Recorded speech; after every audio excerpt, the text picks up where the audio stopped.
is presented by Bass Pro Shops. Your adventure starts here. And in part by State Farm. Find your agent at statefarm.com.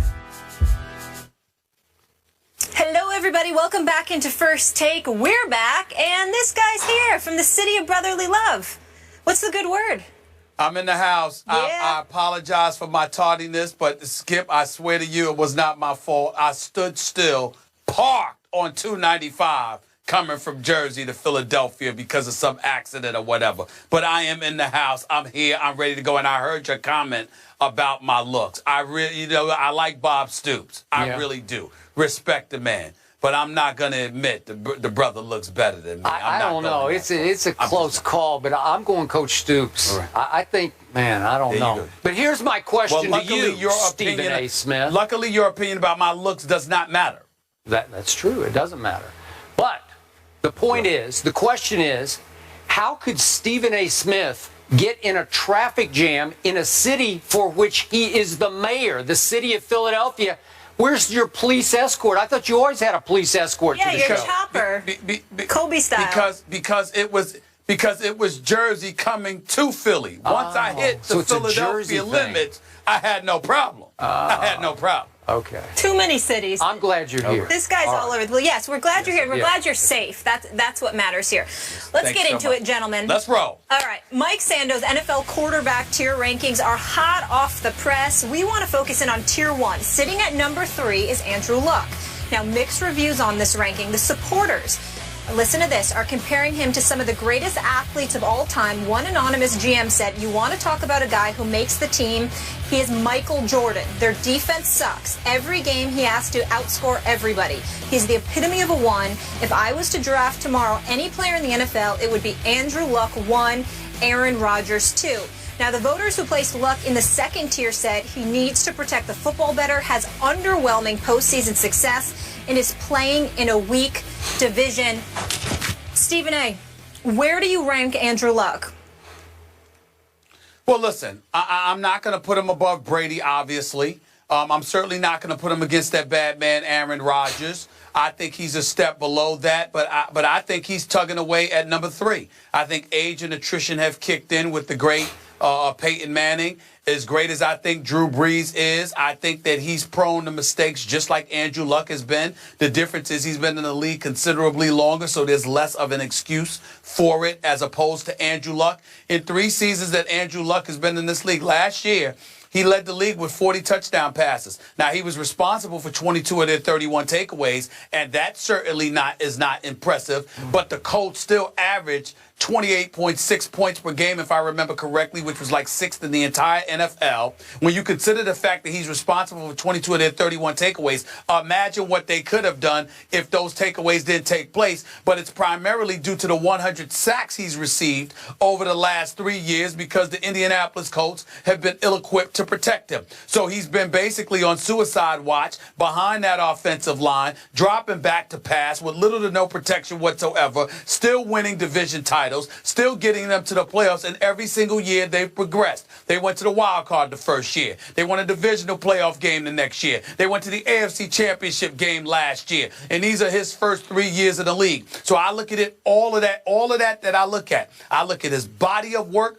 but I also look at his physicality, those tree trunks for legs that he has, the durability that he's been able to exude, and I combine that particularly with the offense that he's going to have in place now. The addition of Frank Gore, the addition of Andre Johnson, joining a T.Y. Hilton, joining a Kobe Fleener, Dwayne Allen, and those boys. I like what I'm seeing. I think the sky's the limit for him. And you know from day one, Skip, I've always been more about Andrew Luck than I have been about RG3. And obviously, at this particular moment in time, I look absolutely prophetic. Clearly has something to do with RG3's health because his rookie year, he was big time, and we know that he got hurt. But in the end, you look at Andrew Luck. Don't talk to me about this brother not being big time.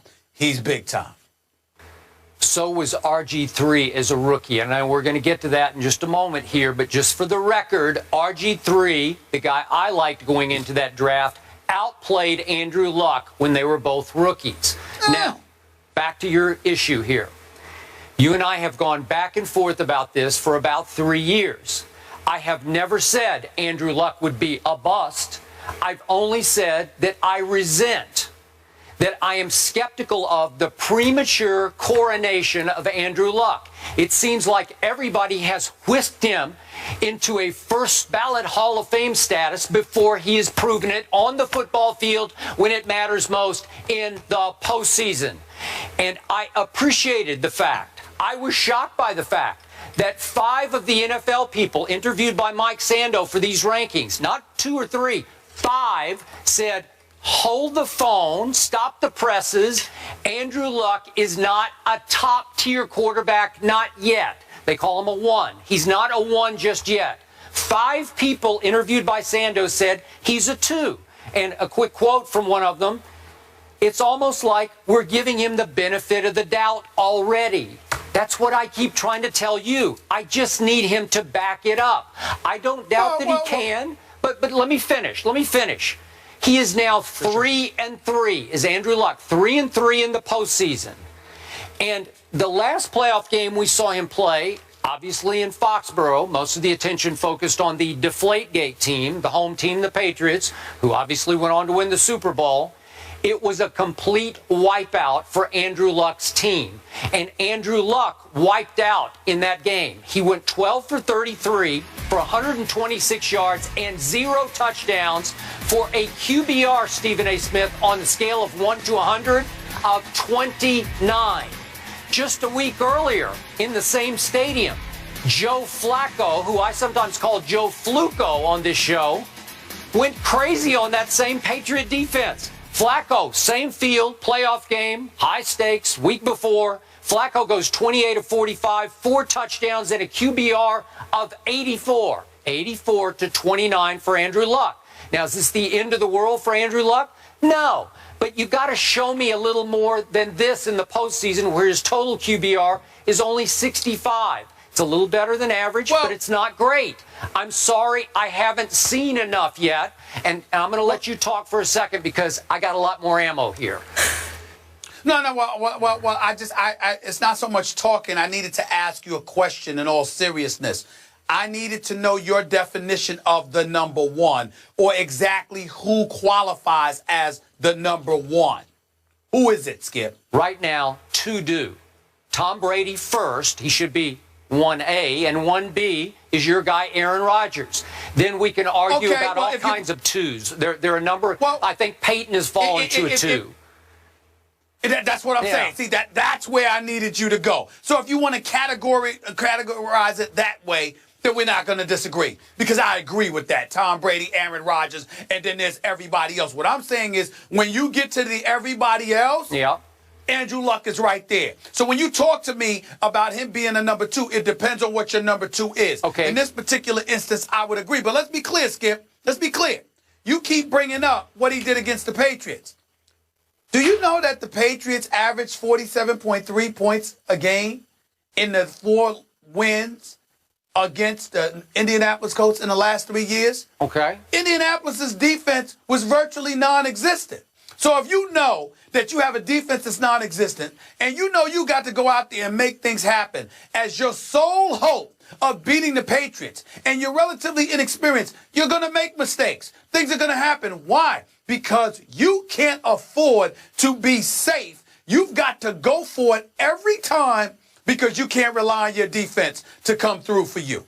That's the reality, Skip. And I'm saying you know football too well to ignore that fact. Okay. That is what Andrew Luck has been working against. Some GM referred to Andrew Luck as Michael Jordan. Aggressive. He went 12 for 33 in the AFC Championship game. Does Michael Jordan go 12 of 33 for 126 and no touchdowns? On the same field, Joe Flacco threw 4 touchdown passes against the same Patriot defense the week before. That's just bad. That's wrong. You can't call him Michael Jordan yet, because he's not. I agree with that. Okay. Now, look at his division. I think he is, so to speak, locked into the worst division in pro football. I don't think there's any argument.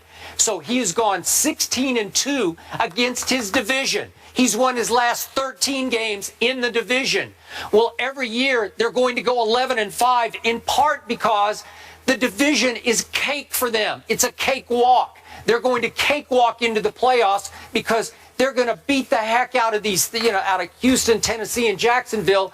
It's set up for him to at least get to the playoffs. So when your biggest claim to fame was that Kansas City comeback game in which you threw 3 interceptions that threw your team into a 41-24 hole before the Chiefs got annihilated with injuries. They lost Jamal Charles, they lost Justin Houston, they lost Tom Ali, and all of a sudden they just didn't have enough star players left, and Andrew Luck led a remarkable fourth quarter comeback, and they won the game 45-44. Is that all you got? But you threw 3 interceptions in that game. Well, no, that's not all I got. That's not all I got. What I also have, Skip Bayless, is something that is completely different from you. You keep talking about that's his claim to fame. My claim to fame for Andrew Luck is his youth. It's the fact that he is as good as he is being so young. What you have people doing is looking at him and projecting a level of greatness because so many things come along with playing the game of football. How is it that whether it's a Tebow or anybody else or a Johnny Manziel, you can project about the potential greatness that they could deliver in Tebow's case in terms of results, in Johnny Manziel's case in terms of his play or whatever. But with Andrew Luck, you can't see that, look, this brother has the potential to be all-time great. Of course he's not there. Of course he shouldn't be, quote-unquote, coronated. But the coronation that I would argue with you about is they're not saying that he's arrived. They're saying, my God, look at this guy's potential. This dude, look at the Brett Favres of the world and others, Peyton Manning. These guys are on the verge of playing 20 years in the NFL. Okay. If Indianapolis improves this offensive line, Andrew Luck may very well have 17 years to go. And in the first 3, you haven't seen enough to look at this dude and say, yo, he's big time. I think he's big time. Show me more.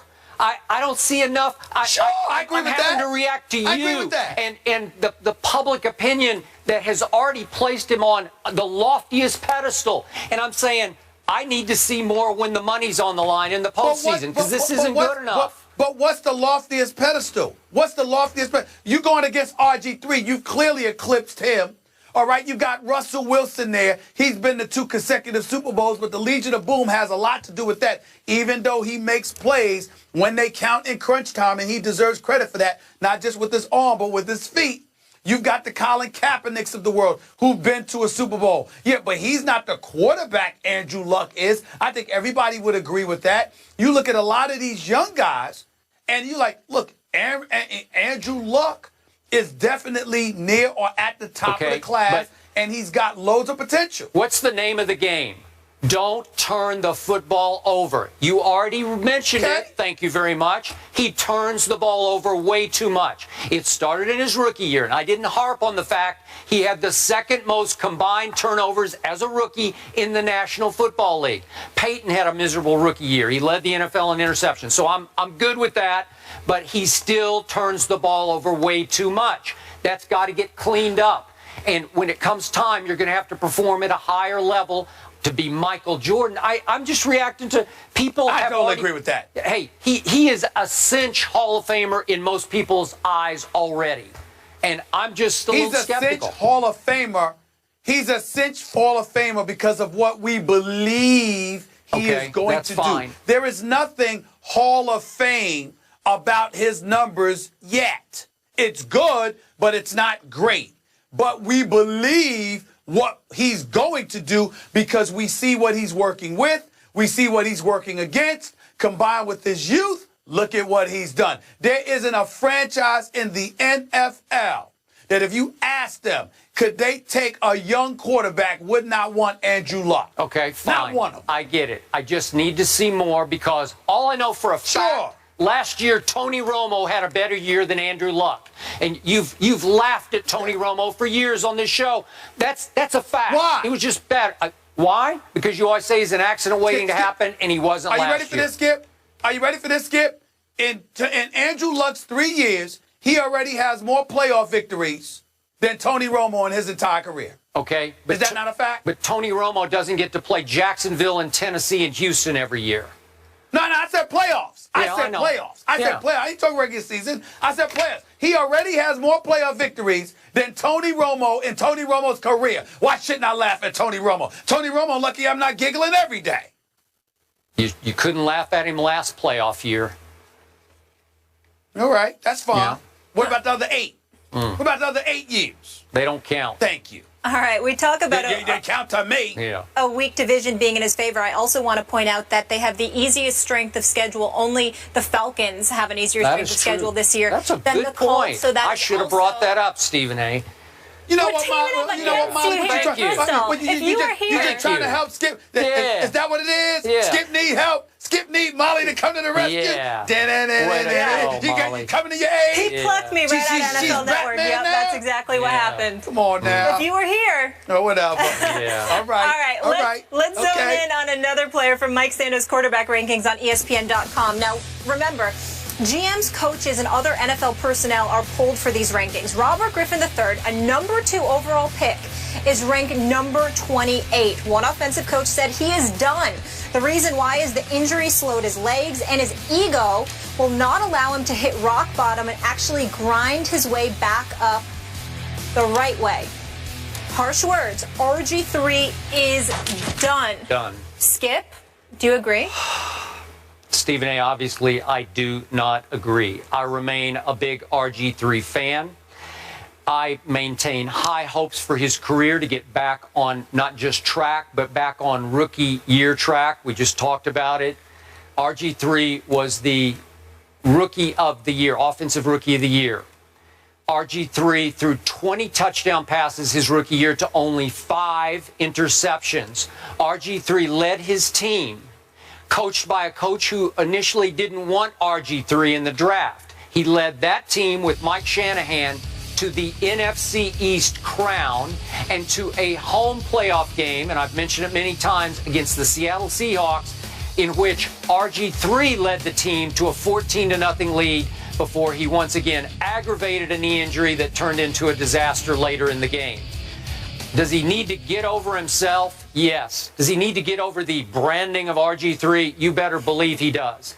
But one of the GMs quoted here anonymously did say that he showed his rookie year that he could be a 1, meaning top tier, where only Brady and Aaron Rodgers reside right now. He is a young guy. I'm going to give him the benefit of the doubt because of that. So am I. His legs have been battered, but I'm told somewhat by our Ryan Clark, who obviously was a teammate of RG3's in Washington last year.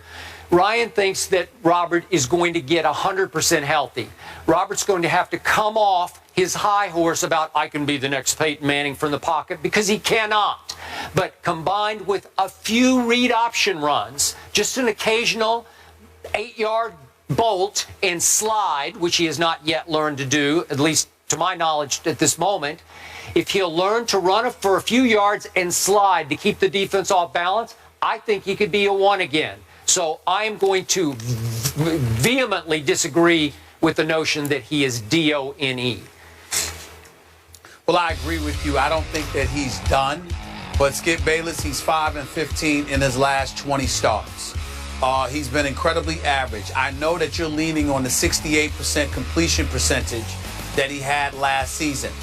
But Skip, I'm just going through the eye test here, and I will openly confess to you that as much as I watched him, as much as I have, loved ones who love themselves, some Washington Redskins or what have you, I will lean on you in this regard.